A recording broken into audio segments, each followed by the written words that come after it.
Hey guys, I wanted to talk about. I want to expound on the article that I released today. If those of you who might have read it, those of you who might not have, it's on my blog, which can be found linked through my YouTube channel,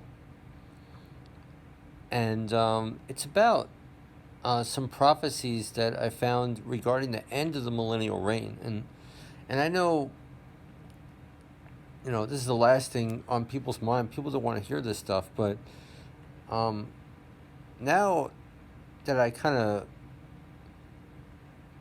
you know, have received this revelation and can see it through the biblical lens, now it's just coming all over the place. Revelation literally just keeps gushing out. Like, I'm just, connections are just being made. I'm reading the book of Lamentations right now. And yes, that's a clear reference of what will happen to the beloved city at the end of the millennial reign. Now, I wrote about, is this the fall? Is this going to be the next fall of Adam and Eve? I don't know. Or it could be a type of foreshadow of one. I don't know. But this prophecy, this stuff is definitely going to happen. And it does make sense. If we have generations and generations upon children who never knew the wiles of Satan, of course they're going to be deceived.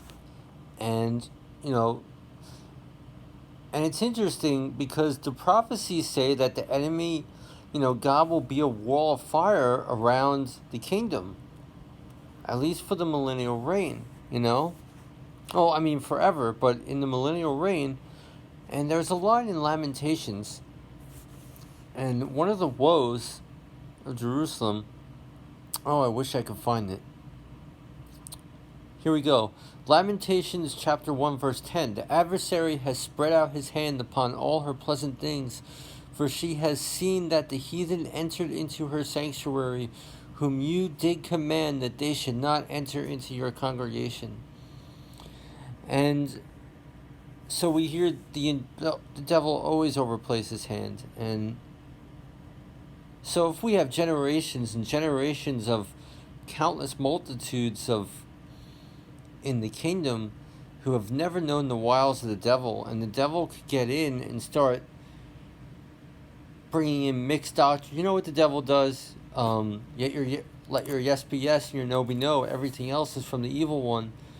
If the devil comes in and starts doing, teaching mixed up doctrines and all that stuff, the same thing Satan does. You can see it almost seems inevitable. So as I'm reading Lamentations, and yes, I believe Lamentations is definitely a future prophecy of what's going to happen at the end of the millennial reign. And then I started, as I'm reading Lamentations, I'm only in chapter 1. And all of a sudden, wham, I'm thinking, wait a minute. And the story of Samson is coming in. The end of the story of Samson, how they get, Samson's dreads, his locks, his 7 locks are a representation of the 7 churches.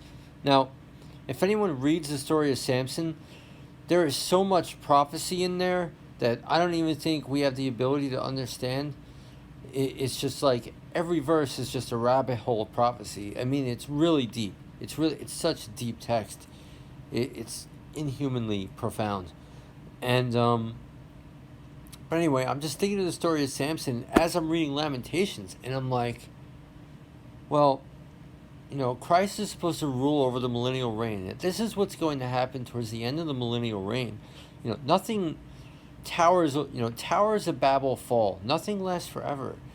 And everything is for good, okay? There's good news. I don't want to upset people, like, okay, God will, the people will go astray and God will afflict them, but then God will deliver them and we will be built up even stronger. A new heaven and a new earth. Okay, the story continues after the millennial reign. And anyway, as I'm reading Lamentations, the story of Samson is just like, wow, this must be where that kicks in. The 7 locks represent the 7 churches.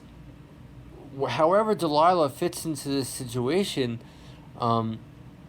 cuts off the churches, and Samson gets taken into captivity, and they gouge out his eyes. He's blind. He's not seeing God. And are we Samson, or I don't know? Is Christ Samson? I don't know. And then they make sport of Samson, and this is what we hear. This is what we read in Lamentations. This is what Psalm 1 of the Psalms of Solomon is about. They're making sport. We're in captivity, and we all know the story of Samson. Says, Lord, if you're only with, and then fire from heaven comes down, right? And Samson dies in the same position that Jesus died on the cross. So I'm reading Lamentations, and the story of Samson is like, whoa, that must be where that comes into play. So I just wanted to share this stuff. I mean, as far as a fall of Adam and Eve, I'm sure there's a type, but I don't really know how deep or serious. But this is definitely a biblical truth, and it's definitely a ripple of prophecies so far in our future, but it's opening up. I mean, I'm seeing it's gushing out now. I'm seeing it. And I guess we should know what we're headed for. We should know what's in store for our future, so we could at least suppress it. So we could at least teach our children to never forget that they have an enemy, and that the enemy is very real. And to always and to be on guard, to always keep the commandments of the Lord. You can't stop the inevitable, but you maybe can suppress it. And so I don't know. So I just wanted to share this stuff. Just a random revelatory video. Really amazing. Really amazing. Okay, thank you guys. God bless you.